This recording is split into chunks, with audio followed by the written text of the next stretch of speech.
what is up, guys? Welcome back to Wrestling Crossroads. As always, I am one half of your dynamic duos, Twisted, alongside Brother Pyro. What's up, y'all? And we are talking a recap of Money in the Bank. Boom. This, honestly, I have to say, was a phenomenal show from bell to bell. I'm going to get a lot of heat for this. I was talking to Hex about it earlier when we were watching with her. Better than Forbidden Door. Definitely. I agree. 1,000%. And I mean, if they disagree, I mean, they got our Twitter handle. And you got my Twitter, you got my Insta, you got my email. Hell, we are on the TikTok. Yep. So, come at me, bro. So, going into our opening match, we started off with men's Money in the Bank. Ricochet, LA Knight, Shinsuke Nakamura, Santos Escobar, Butch, Damien Priest, and Logan Paul. Very, very hard-hitting match the entire way through. And I know one of the things that you disliked was the lack of breakage with the ladders. Yeah, because, again, that could have gotten somebody hurt. That hurts a lot more when it don't break. I know, I agree. There were a lot of times where, it was anybody's game. The most you saw going for the Money in the Bank, briefcase was Logan Paul, LA Knight, and Santos Escobar were the three main ones kind of climbing that ladder. Can we talk about how Logan Paul was getting dumped every 5 minutes? In the opening of this, yes. Because he literally, bell rang, got jumped. Got out of the ring, gets back in, got jumped. Tried to climb a ladder, got jumped. I mean, you've even said it. The locker room's mad. He didn't pay his dues, and he really didn't. He is a YouTube phenomenon. I will give him all the credit in the world because this man, Triple H, said it on the press conference.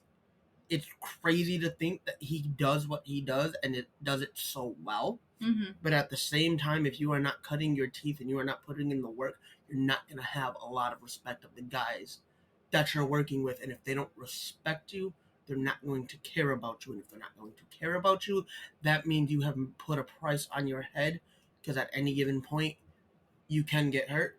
And they won't care. And they're not going to care. Yeah. So, closing moments, we have LA Knight at the very top, getting ready to grab the briefcase. And up comes Judgment Day's Damien Priest, who ended up getting him off of the ladder. And then running up. With a modified, what was it, Broken Arrow? Yes, modified Broken Arrow. He sees the opportunity. Damien Priest climbs to the top. And your winner and new Mr. Money in the Bank, Damien Priest. Congratulations. I know there are a lot of people disappointed that it wasn't, LA Knight. LA Knight. I am one of them. But let's not act like this man didn't deserve this moment. Oh, no, he definitely did. It's been a long time coming. It's going to be fun. All right, take us into the next match. Women's Tag Team Championship. Ronda Rousey, Shayna Baszler defending against Raquel and Liv Morgan. This match was a lot better than I thought it was going to be. Mm-hmm. I thought it was going to be a squash match. Shout out to Ronda for the Majin Vegeta cosplay. Mm-hmm. Sorry, big nerd. Going to appreciate my nerd moment. But anyway. There was actually a lot more back and forth than I thought. Yes. Like I said, 100% thought it was going to be a squash match. Yeah, entirely. But it was a lot of fun to see how creative these four women can get with each other. Mm-hmm. Going into what would be the closing moments, though. Yes. Because, again, the back and forth pretty much did exactly what it was supposed to do. It was really not much to really, touch. There wasn't really a lot of pinpoint moments necessarily while everybody was involved and cohesive. Mm-hmm. However, let's talk about the fact that Shayna attacked Ronda. Yeah, Shayna turned on her own tag team partner. Ronda is about ready to go in for the kill on Liv and is attacked by Shayna Baszler, who's supposed to be her tag team partner. Yep. I love what Raquel said during the press conference. She was like, oh yeah, we could see it coming. And I think our fighting spirits, kind of helped push that moment over the edge and accelerate Not really. It really didn't. No, we knew it was a long time coming, though. You know what? Ronda, you wanted Shayna to come back out and be a killer. Mm-hmm. Have that fire fiery instinct that you knew her for, be ruthless and an absolute badass, guess what? You got that. Yep. You got that throughout your entire tag team, and then you were on the receiving end of it. And I'm not mad. I'm not mad that it happened. And if the rumors are true and this does happen, and Ronda wants to make her return to the UFC now pending the Amanda Nunes retirement, Mm-hmm. what better way to send her out Than to make than her lose. at the hands of Shayna Baszler, Agreed. who also has a very similar MMA background and would be a believable, like, be gone. Yeah. Kind of moment for her. So our winners?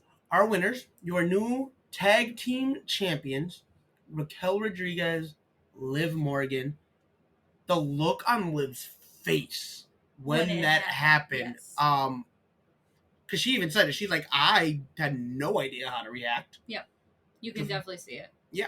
All right, bring us in. All right, next match up, Intercontinental Championship. Gunther defends against Matt Riddle. I gotta say, a lot of nice back and forth. There was a lot of strong striking, obviously, from Matt Riddle, but the ankle did play an effect. Yes, it did. I love that they used his ankle to tell a story during the match. Mm-hmm. I love that they explained how he got the injury, and they kept using it. Yeah. And I think it was a nice little story piece, a nice little circle, like full circle moment when it comes to that specific thing. Mm-hmm.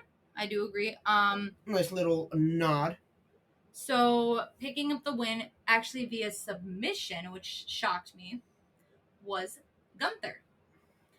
And then post-match, we have the return of the Scottish psychopath, Drew McIntyre. Oh, he made his intentions known with this one. The title that started it all for him will be coming back.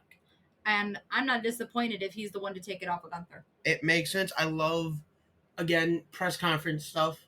They touched on that, and they were like, it's funny that, these rumors of, oh, he wants out, this, that, like, because apparently post-Mania he was actually injured. Mm-hmm. It wasn't a contract dispute. It was injury.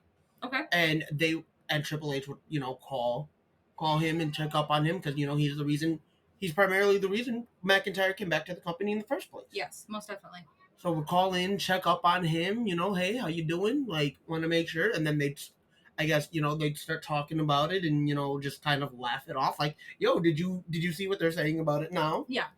Like, ha ha ha, like, this isn't actually what's going to happen. I am so excited that, this means he's staying. Drew's staying. And again, to the hopes of us, to the hopes of the guys in the back, to the hopes of Triple H, like, hopefully this is where he ends his career. This is where, it started, he retires. Yeah. All right, take us into our next match. A match that we really didn't need. And we were told it was going to be our main event, but that was a lie. But I'm not mad that we got. Eh. Cody Rhodes versus Dominic Mysterio. It's a very quick match. It was a quick match, but I think considering how long the other match, like the previous 3 matches went, like I think this was a nice little change of pace. Again, a lot of back and forth, a lot of Dom acting like a little punk. Per usual. A lot of Rhea Ripley getting involved. But ultimately, picking up your win, Cody Rhodes, which was actually nice because he won clean. Yes. I'm surprised there wasn't a lot more Judgment Day involvement. I'm surprised there wasn't Brock Lesnar. Yeah, I'm surprised we didn't get the post-match Brock Lesnar moment. Mm-hmm. And then following that, you want me to say? Yeah. Following that, to the surprise of everyone, including himself, apparently it was supposed to be a surprise, we had John Cena return. And he kind of hyped up the fans a little bit, talked about Mania. The potential of a Mania in London.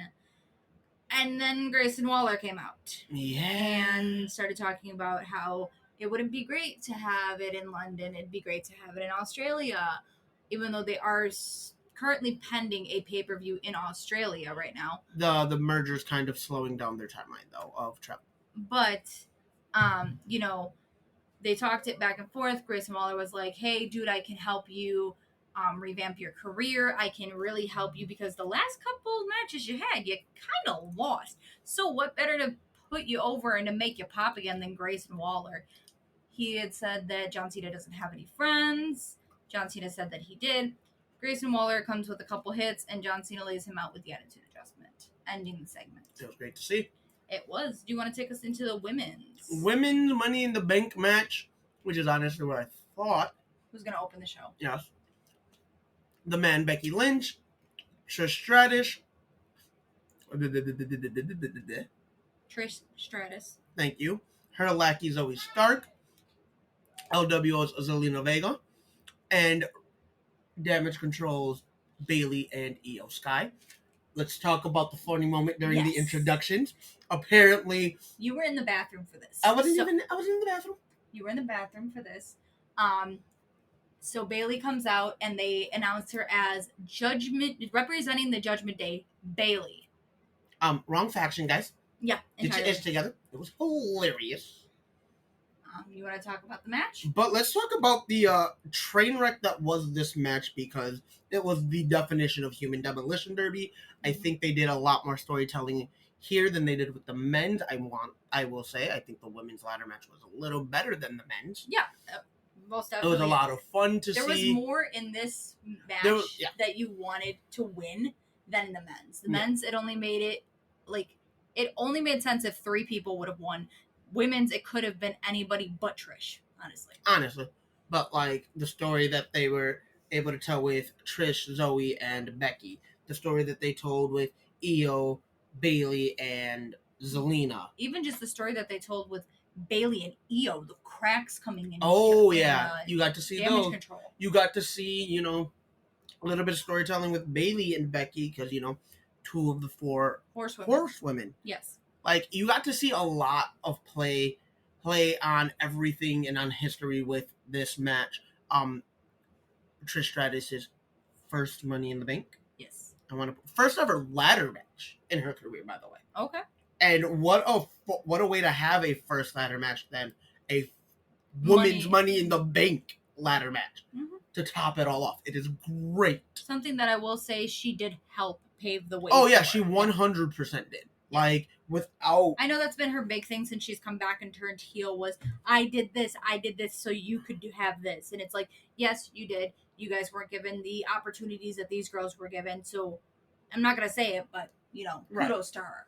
Right. And to the other women that were there with her. To have this match play out the way it did was so much fun.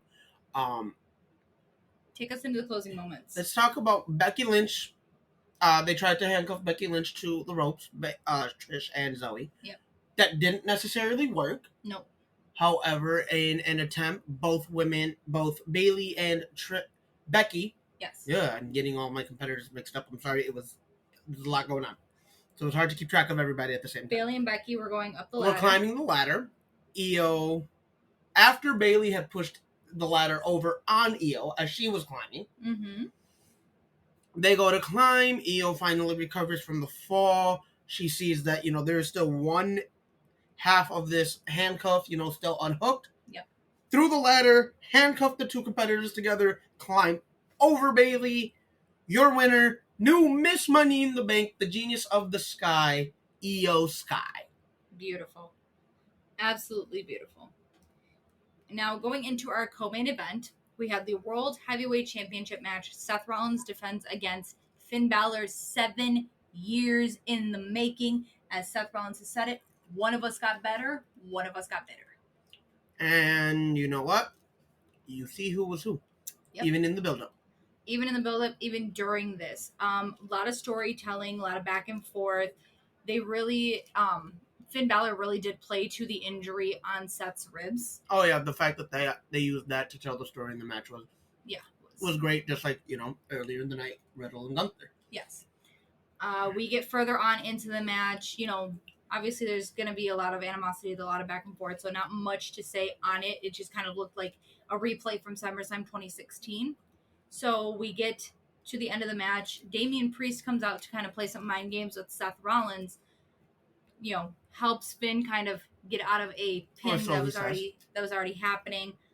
And as Finn is going for a coup de grace on Seth, Damien Priest looks like he's going to cash in. He stands up from the chair, which kind of threw everybody off. Yes. According to him, he had no intention of cashing in on Finn. He was just trying to play mind games with Seth Rollins. But Seth Rollins, being a former Money in the Bank winner, knows these games and knows he's got a target on his back. He was great at mind games anyway, so I know he knows how to read them. The second that Damien Priest came out, he literally said, "I got eyes in the back of my head. You're not getting past me with this." There was no way he was going to be able to pull what Seth did at Mania. No. Greatest cash in ever. So, going a little bit more, Seth ended up getting the stomp after a failed coup de grace and retaining the World Heavyweight Championship. Seth Rollins. Post-match, you had a little bit of word squabble between Finn and Damien, but we don't know where that leaves us. We will see on Monday. All right. Take us into our main event. Tag team turmoil, family turned enemies. The bloodline is in a civil war. Usos versus Roman and Solo. And oh my God, was this great. You had current tag team champions, Sami Zayn and Kevin Owens, sitting and watching on in the crowd in their little skybox. And they were deeply invested because, one, whoever won this match definitely can make a very sizable argument for wanting to be next in line for a tag team title shot. Definitely. Two, the personal investment from Sami, from both, but Sami especially, into this storyline, into what was going on. You got to see that with just a small little interaction they had. Solo was very hesitant in a lot of moments, especially early in the match. Yeah, very, very hesitant and questionable on what he was going to do. And you can definitely tell there was something looming there. I'm excited to see what happens in the future. But let's talk about how Solo and Roman cut the ring in half and really took it to the Usos. They worked really well. They worked surprisingly well as a team together because both men are very much known for being individuals. But, you can't get one over on the best tag team of the year in the world currently.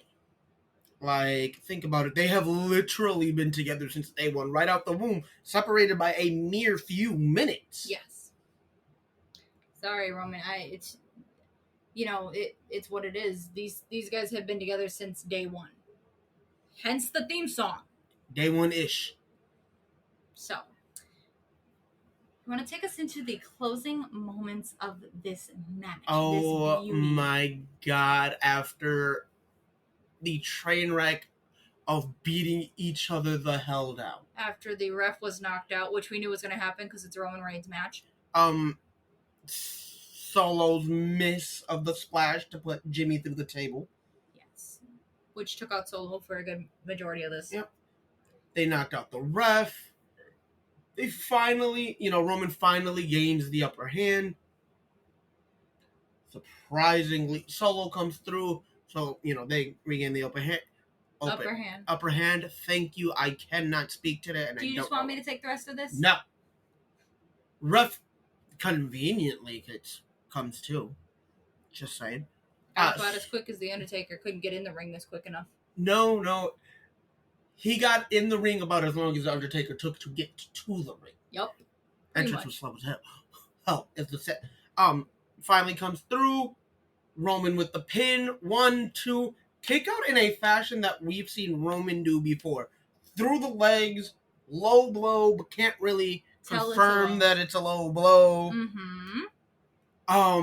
Capitalize on that. They capitalized, which was great. Yes. Double super kick. Hit.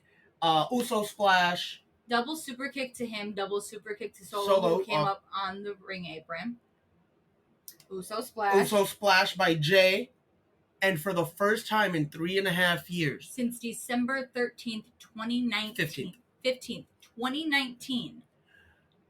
Picking up the win for his team by pinning the Tribal Chief Roman Reigns, Jey Uso.